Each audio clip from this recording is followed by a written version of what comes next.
existe um contexto que, apesar de mutante, é um contexto um pouco mais estável. Mas e o resto? Né? Como é que fica, né, esta questão? Pode passar. Eu acho que existem 3 possibilidades. A psicanálise tem contribuições a dar, só que tem que ser uma psicanálise transformada, tem que ser uma psicanálise diferenciada, e tem que se retomar uma coisa que alguns autores colocaram, e que aí não é a psicanálise, são os psicanalistas ou as pessoas que trabalham com a psicanálise acabaram levando para um outro canto, que é resgatar a capacidade subversiva do inconsciente. Né? Acho que tem que caminhar um pouco por aí. Eu não trabalho muito nesta linha, então nem sei como fazer exatamente isso. Mas eu acho que é uma possibilidade. Acho que a psicanálise tem contribuições. Pena que o Silvio não veio, ele falaria disso, né? Mas eu acho que a vertente sócio-histórica também tem a sua contribuição. Eu tenho algumas... Pena que ele não está para a gente discutir, mas eu tenho algumas questões com a vertente sócio-histórica, né? Eu acho que apesar de ser uma vertente que leva em conta todo o contexto, há um certo determinismo das condições objetivas, e que vem desde lá do Marx, etc., que me incomodam um pouco, né? Mas é um jeito de pensar, e acho que é um jeito que dá conta de responder às questões que nós temos. E uma terceira visão, que eu vou falar aqui brevemente, que eu acho que é uma visão que chega na psicologia há algumas décadas, e dá conta de pensar, que vem aí do construcionismo social. Bom, o que a visão construcionista propõe? Né? Primeiro, e aí vem a primeira proposta, já vem junto com a primeira crítica, né? É uma visão relativista de mundo. O que significa isso? O mundo não existe enquanto mundo. O mundo é uma construção. Como assim? Eu dou sempre um exemplo, até no livro que a gente fez, foi esse exemplo que eu dei, que eu fui acompanhando isso acontecer, então é um exemplo vivo. Há 15 anos atrás, 15, acho que 20 é exagero, 15 anos atrás, 20 anos atrás, quando alguém, não, 15 anos mesmo, quando alguém dizia, a internet chega no Brasil e você começa a ter que construir site. E esta era uma atividade que não existia oficialmente no Brasil. Então, pessoas começaram a fazer isto, pegando conhecimento daqui, dali, de lá. Se eu chegasse há 15 anos atrás e dissesse para vocês, eu sou web designer, vocês iam olhar para a minha cara, o quê? Hoje em dia, se eu falar, ninguém nem pergunta. Se eu der aquele exemplo, ninguém para pensar. O web designer é um exemplo claro de como a realidade é construída. Em que sentido? Você tem uma demanda da realidade, pessoas começam a trabalhar, então há uma prática de trabalho, não uma profissão, vou falar disso depois também, é uma prática de trabalho.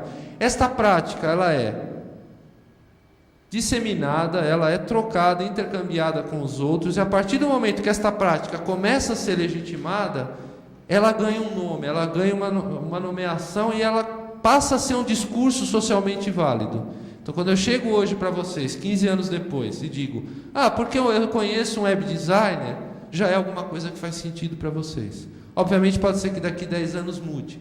Então, a ideia é um pouco essa, a realidade é construída a partir do que as pessoas fazem na realidade, o quanto isso é legitimado pelo outro, porque senão a gente pode cair numa falsa ideia de que tudo que eu faço é realidade, individualmente. E de verdade, e aí tem um discurso que a gente tem que também parar para pensar, que é um discurso que vem muito forte da administração, que diz a carreira agora é individual. Eu acho que existe uma maior atividade das pessoas, mas uma carreira nunca é individual, porque ela precisa da legitimação do outro. Eu, para trabalhar, eu preciso de um mercado de trabalho. Esse mercado de trabalho não foi eu que inventei. Eu posso propor alguma coisa, só que alguma coisa que eu proponho, o outro tem que legitimar. Então, um pouco nesse sentido, né, que a gente constrói a realidade. Acho que uma outra coisa que é importante, como é que eu atuo sobre essa realidade? Que acho que é um outro jeito. Não sou eu, com o meu conhecimento técnico, que digo ao outro o que ele deve fazer, o que ele é. O outro tem o conhecimento cotidiano que eu não tenho mais. Né? Acho que um nó, eu sempre converso com a Conceição, o RO hoje em dia é um nó. Porque eu não sei mais quais são as possibilidades. Eu acho que ele serve, de novo, para um determinado grupo social. Agora, quando eu sento lá com o menino, eu fiz há alguns anos uma pesquisa com um grupo de jovens que estavam num processo seletivo para o McDonald's. Né?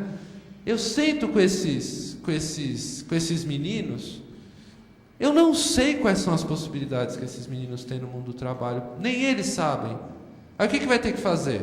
Eu não posso dizer para eles, você pode ir para cá, para lá, porque eu não sei, né? O que eu vou ter que fazer? Eu vou ter que ajudá-los a descobrir que realidade ou investigar que realidade é essa. Então eles têm o conhecimento do cotidiano e eu tenho o conhecimento técnico que os ajuda a construir esse conhecimento sobre o cotidiano. Então a nossa metodologia, eu tirei um termo do Boaventura de Souza Santos, né, que a nossa colega ex-orientadora do Fabiano sempre utiliza, que é a ideia da hermenêutica diatópica, que é um nome chique, né, dá um impacto falar isso, mas é simples, a ideia é simples. A ideia de que a interpretação sobre a realidade, a construção da realidade, se dá a partir de 2 lugares. Que 2 lugares são esses? O lugar do técnico e o lugar daquele que vive. Então, tem um discurso do cotidiano, um discurso do conhecimento, e o que o resultante disso é alguma coisa dialogada. Tá? Pode ir. Pode passar. Acho que tem já uma proposta um pouco nesta linha, que é uma proposta de um canadense e de um suíço, que é o Richard Young e o Ladislav Valak, que eles propõem, eles chamam de enfoque contextualista da ação, que é um pouco baseado no socioconstrucionismo.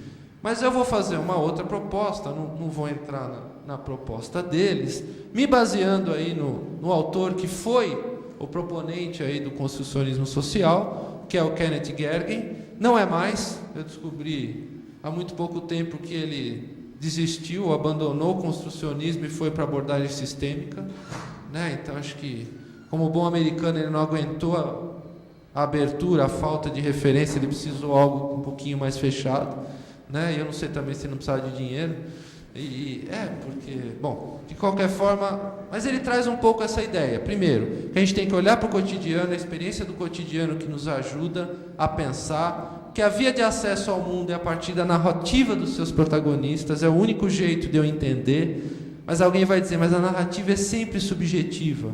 Sim, mas essa narrativa é subjetiva, mas ela nunca é totalmente subjetiva, ela é construída na relação com o outro. Então a narrativa de qualquer pessoa traz elementos do que aquela sociedade está colocando como comum, ou pelo menos um pouco comum para aquele grupo, né? Traz microestruturas, ou não uma grande estrutura. Pode passar. E acho que algumas coisas eu já falei, acho que a ideia de que não existe um conhecimento único, ele é sempre construído em relação, a compreensão do mundo é sempre delineada socioculturalmente, né? E existem múltiplas visões de mundo. Agora, de novo, não existe infinitas visões de mundo. Não tem uma carreira que é individual. A carreira é um pouco mais individualizada, mas ela não é individual no sentido de que cada um tem a sua e uma não tem nada a ver com a outra, né? E aí, o que nós temos que olhar, isso é importante, é olhar o processo e olhar a relação. E toda a construção e toda a intervenção da orientação deve se dar na relação e não necessariamente no indivíduo ou no mercado de trabalho ou no mundo do trabalho. Então, penso um pouco que existem, se a gente for dividir didaticamente, tem 3 níveis aí: o nível subjetivo, o nível intermediário e o nível objetivo, né? Aqui há alguma coisa estruturada que não é definitiva nem homogênea, ali há a estruturação da pessoa e algo que acontece nessa relação, e da relação dessas 3 dimensões surgem os projetos. Então, pensar um pouco que a nossa carreira hoje em dia, ou nossa trajetória, é isso. São os projetos que nós construímos, esses projetos não são individuais, e a trajetória de realização desse projeto no mundo do trabalho, que nos permite, através da narrativa, entender o que é a vida no trabalho das pessoas. Então, o que nós tínhamos, se a gente for pensar? Nós tínhamos as pessoas com projetos individuais, dúvidas, e encontravam alguma coisa no mundo social, então escolhiam coisas aqui, e os projetos eram mais homogêneos e coletivos, então a ideia de ajustamento e adaptação fazia sentido. Então a carreira era um produto. Eu quero ser psicólogo, eu vou ser psicólogo que nem aquele psicólogo, e aí eu olho lá para frente, e daqui 6 anos eu vou ser igual àquela pessoa. Isto eu estou chamando de projeto de Estado, ou seja, antecipação de um lugar que eu vou ocupar no futuro. Por quê? Porque no futuro esse lugar vai estar no mesmo lugar. Tá? Pode ir. E o que eu penso hoje em dia é que de verdade a gente tem pessoas com dúvida num mundo que tem várias possibilidades. Então nós não temos mais projetos homogêneos, projetos heterogêneos. Então a palavra deveria ser construção. Nesse sentido, o que nós temos são projetos de ação. Por quê? Porque eu não vou antecipar um lugar no futuro. O que eu vou fazer é construir um processo. O que eu tenho que ter clareza é como, e não aonde eu vou chegar, porque o aonde eu vou chegar não está previsto anteriormente. É uma construção, mas que, de novo, não é uma construção individual. É uma construção que vai ser permeada por todos os sobredeterminantes aí sociais. Deixa eu... Pode passar, eu vou concluindo, senão eu falo muito. Já falei disso.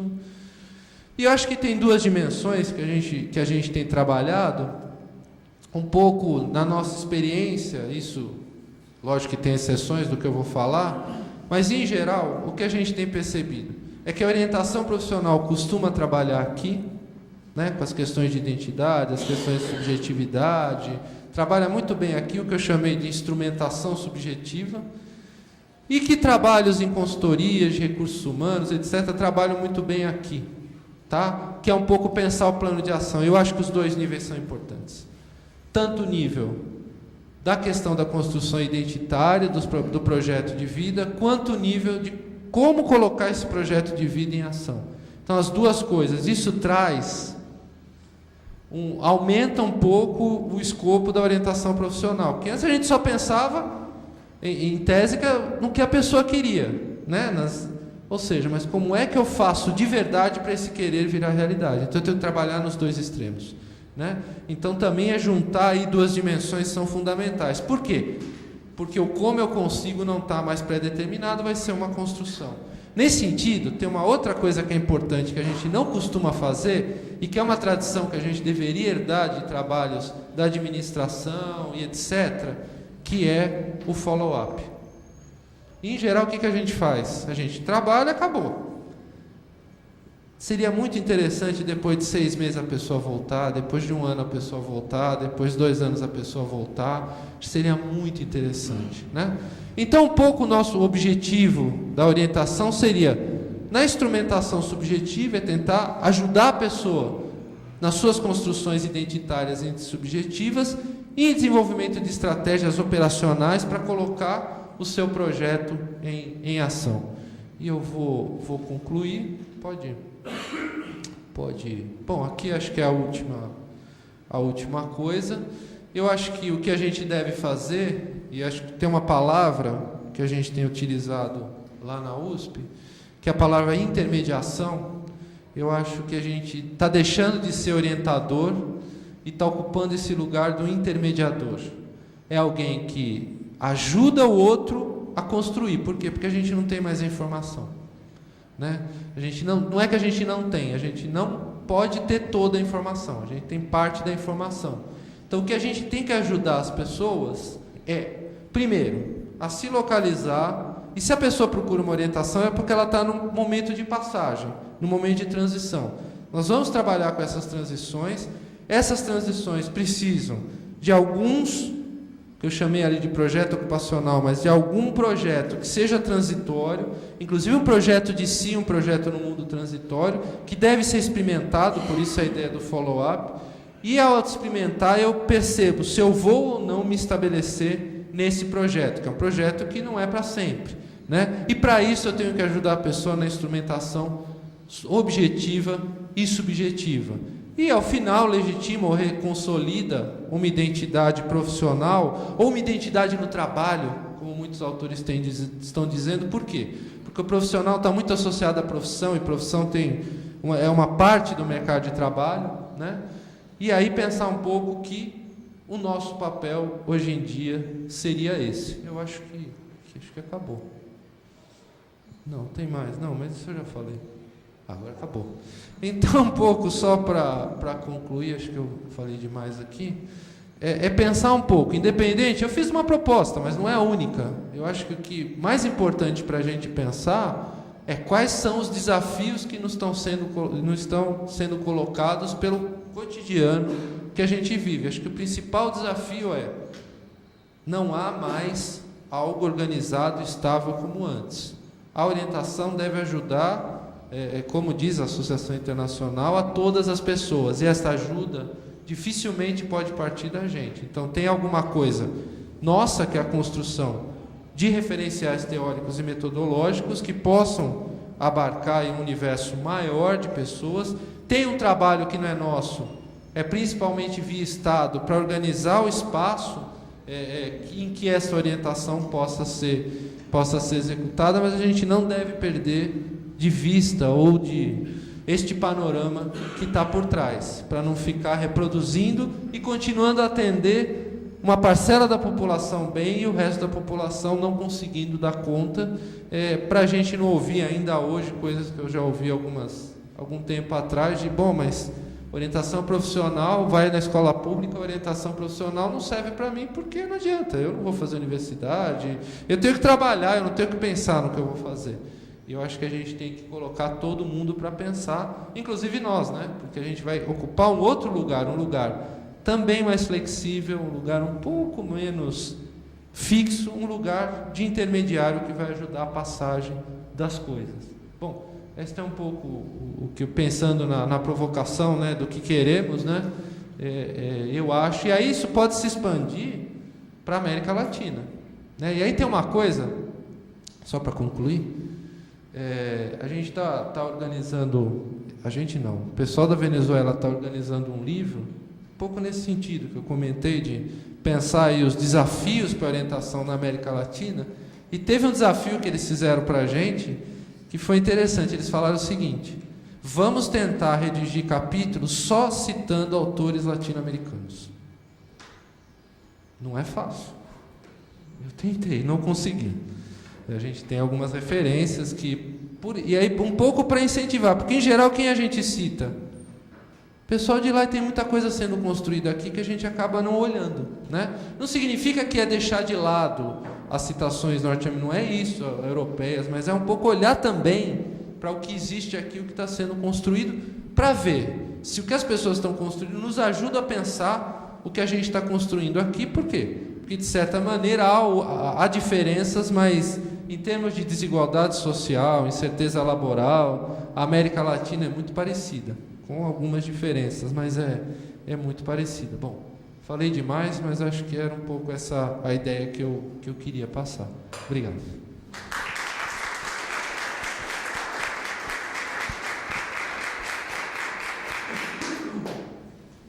Eu agradeço muito, professor Marcelo. Passo a palavra ao professor Fabiano.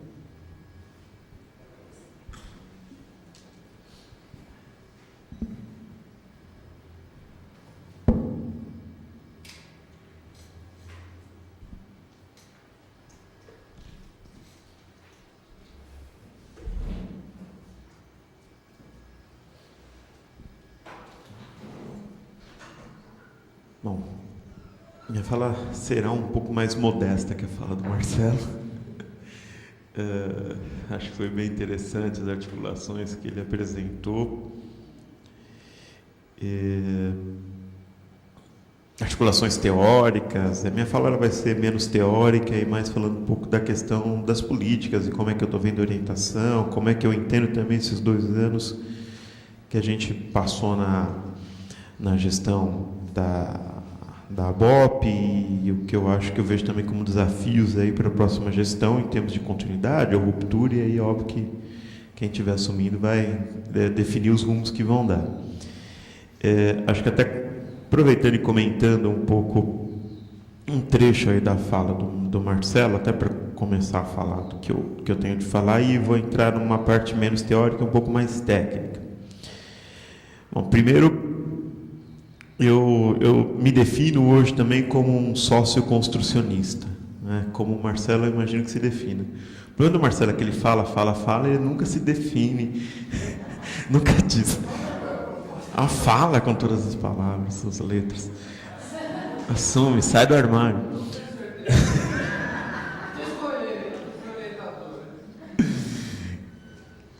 E até porque ele comentou da minha orientadora, a Vera Paiva, do departamento PST do Instituto de Psicologia da USP, e alguém muito importante na minha formação acadêmica, na minha formação intelectual, como cientista, pesquisador. E eu pude tomar contato com essa estratégia, ou esse jeito de pensar com ela. Na verdade, que não tem um jeito socioconstrucionista de pensar, como ele falou. Inclusive, dentro do que se chama socioconstrucionismo, existe muita coisa que não é socioconstrucionista, né? Isso é curioso de pensar, né? E de ver. Mas eu entendo como ainda algo que está num processo de gestação, de construção, e essa identidade socioconstrucionista, que tem que ser socioconstruída, né? Acho que ainda está passando por um processo de definição de quem é, dos atores e tudo mais. Até às vezes quando os alunos me perguntam, sempre nessa história de dar aula, né? Sempre algum aluno chega e pergunta para você: e aí, professor, qual que é a sua abordagem teórica, né? E sempre a primeira coisa que eu faço antes de responder é suspirar, né? Porque quando eu penso na minha da definição do que eu faço, de como eu entendo o mundo, de como eu entendo teoricamente, passa um filme na minha cabeça, né? Passa um filme do que eu vi, do que eu aprendi, do que eu li. A resposta nunca é fácil. E a resposta que eu dou é que eu sou socioconstrucionista. O que também não é uma resposta fácil, porque é óbvio que a pergunta que vem depois, mas o que é isso, né? Não é, como o Marcelo expôs, aí não é algo fácil de descrever. Mas eu vejo como um caminho de pensar em uma possibilidade para a gente entender um pouco o nosso histórico, a nossa sociedade, o que a gente passa, a maneira como as pessoas constroem hoje a sua identidade. Como elas processam as suas escolhas, como elas constroem os seus projetos, né? Eu acho que pensar nessa definição intersubjetiva, psicossocial, definida a partir da relação com o outro, e não entender o sujeito, e aí para mim essa é uma crítica ao life design que eu tenho, que o Marcelo colocou muito bem, a questão de entender o sujeito exageradamente pelo indivíduo, né? Acho que a Maria Eduarda teve uma fala muito boa no nosso evento da BOP agora, em 2011, acho que tem até alguma diferença. Mas eu fiquei muito impressionado com a fala dela em 2009, a quantidade de vezes que ela mencionou indivíduo individual, né, no congresso da BOP. E eu acho que a abordagem do Life Designer está centrada essencialmente no indivíduo, na adaptabilidade do indivíduo, e sem possibilidade de construções que sejam coletivas, grupais, que é o que eu vejo como uma abordagem interessante para a gente pensar e que tem possibilidades de saída e de inserção social. Então, e aí, derivado do que o Marcelo falou, que eu acho que ele fez aqui uma contextualização teórica muito interessante, eu entendo que uma outra questão derivada dessa então, instrumentalmente, tecnicamente, o que a gente faz dentro dessa abordagem socioconstrucionista? E aí tem um perigo que é utilizar as abordagens ou os instrumentos, as técnicas, as tecnologias utilizadas pelos sociocognitivistas, pela psicometria, que é algo um pouco tentador, ou tentar fazer uma adaptação disso para uma abordagem socioconstrucionista, né? E isso eu acho que, de novo, dá uma combinação que não é das mais agradáveis, né? Não acho que funcione muito bem. E acho que é uma tarefa para quem se identifica com essa estratégia, esse jeito de pensar, lidar tecnicamente também com o problema, que a questão é essa: como é que a gente faz a orientação profissional nesse modelo? Acho que tem algumas respostas aparecendo. Acho que quando o Marcelo também falou da questão das narrativas, eu entendo que essa é uma das respostas. Não sei se é a única, mas é uma das respostas, né? A ideia da produção de narrativas, né? Faz pouco menos de um mês que eu vim falar aqui no curso do SEDES, me convidaram e eu falei dos ateliês de projetos biográficos, né, da Delohry, né, que eu acho que é uma maneira, uma estratégia bem interessante para lidar com isso. Hoje, inclusive, de desmarcar um grupo que eu estava atendendo, trabalhando dentro dessa estratégia, é algo que eu tenho utilizado na minha vida profissional. E aí vem uma outra questão, que é a seguinte: tomando por base essa referência, né, como é que a gente... E aí essa é uma tarefa um pouco mais complicada, né? O Marcelo trouxe também a questão das políticas públicas, que eu de fato acho que esse é o tema, essa temática tem que ser discutida, debatida, mas também pensar como é que a gente constrói, como é que a gente desenvolve, desenha, projeta estratégias que sejam feitas para um público que não é o público do meu consultório, da escola que eu trabalho, que é o público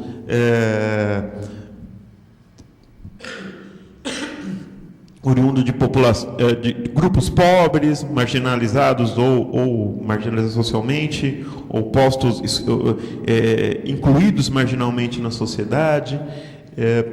A gente tem que pensar em estratégias que também deem conta de atender essa demanda muito ampla quando a gente fala em políticas públicas, né? Eu acho que essa é uma questão. Mas, enfim, acho que a tarefa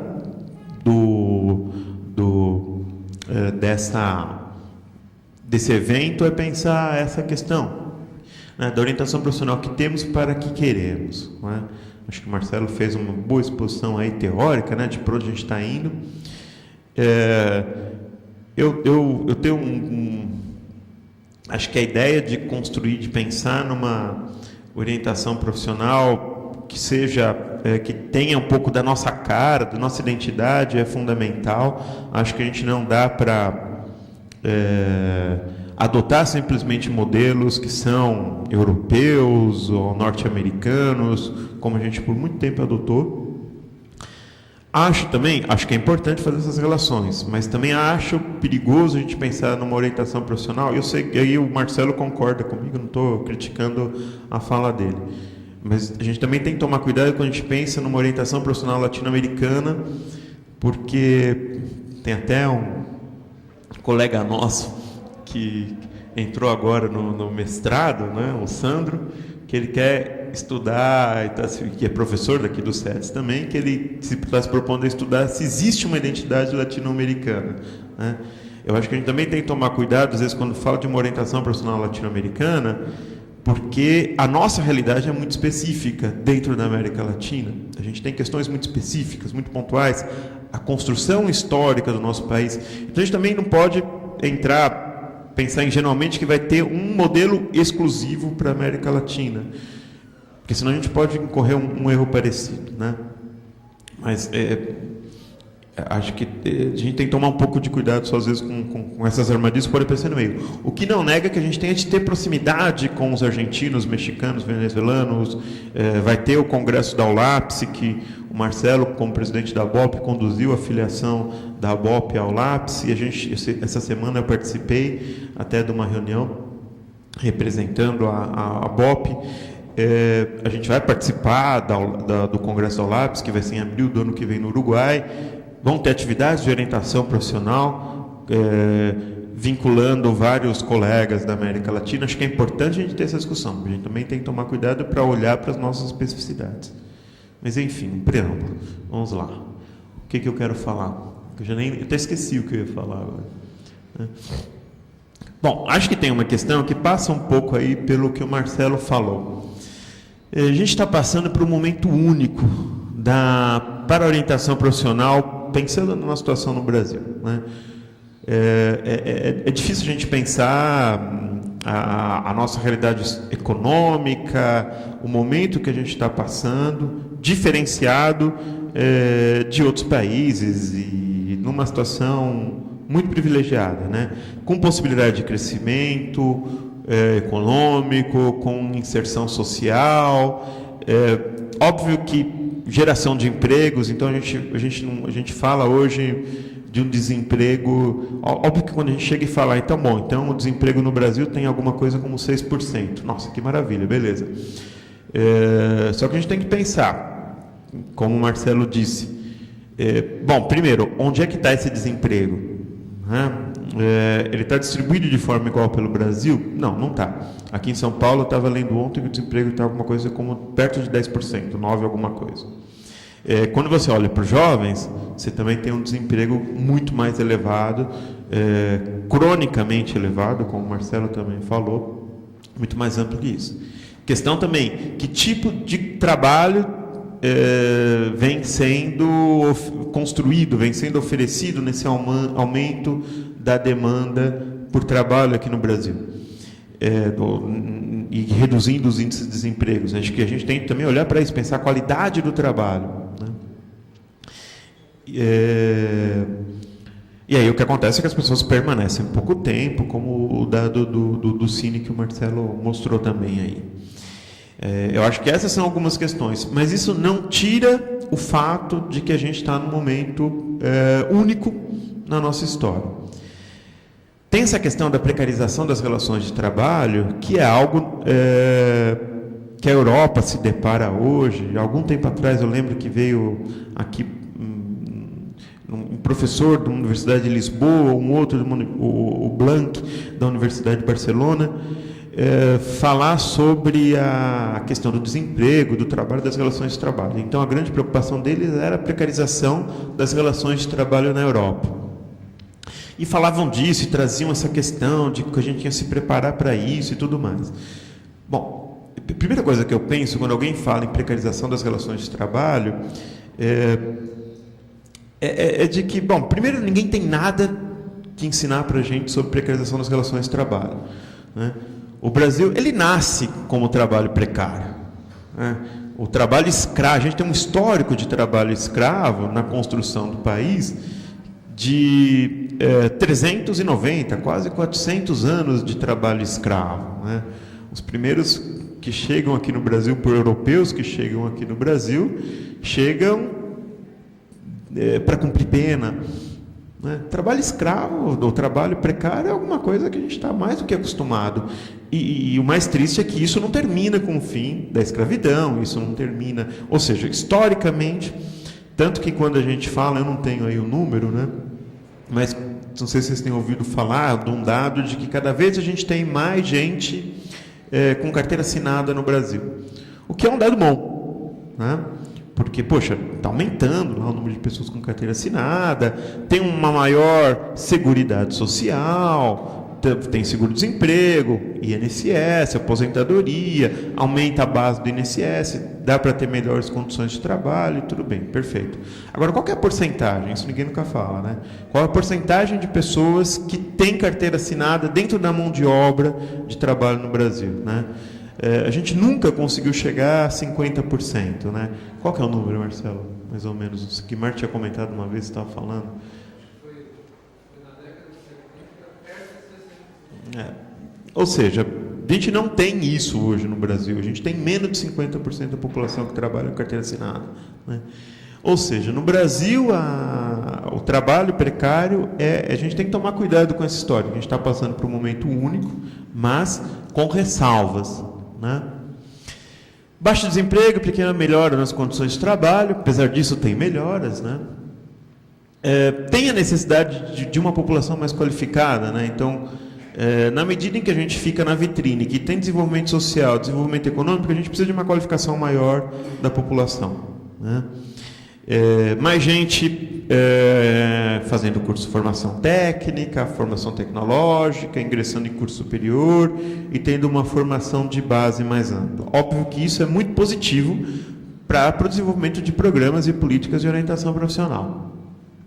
Oportunidade de crescimento, né, que são postas aí com a Olimpíada, a Copa do Mundo, e não só com a Olimpíada e a Copa do Mundo, mas com a vitrine que isso traz, né? Então, o Brasil ele vai ter um crescimento econômico em função desses dois eventos, que não são só nos eventos, mas posterior, com mais turismo,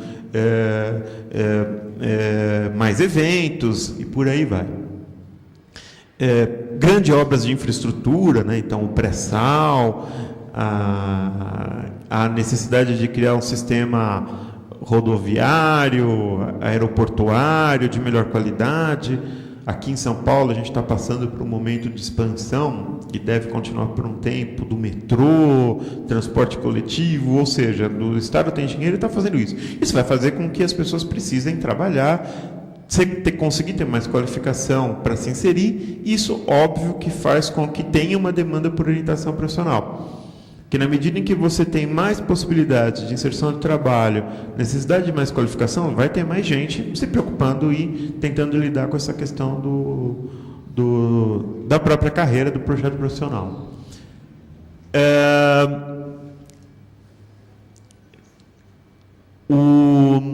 Então a gente está num momento que é histórico para o desenvolvimento de programas e políticas de orientação profissional, né? Que a gente nunca teve em outros períodos da história do Brasil, né? Então, para a gente trabalhar com orientação, é um momento especial. Maior sensibilização do setor privado e público para ações na área de orientação profissional. Então, mais escolas privadas contratando orientadores, as empresas se preocupando com a carreira, pelo menos dos colaboradores, de um certo nível,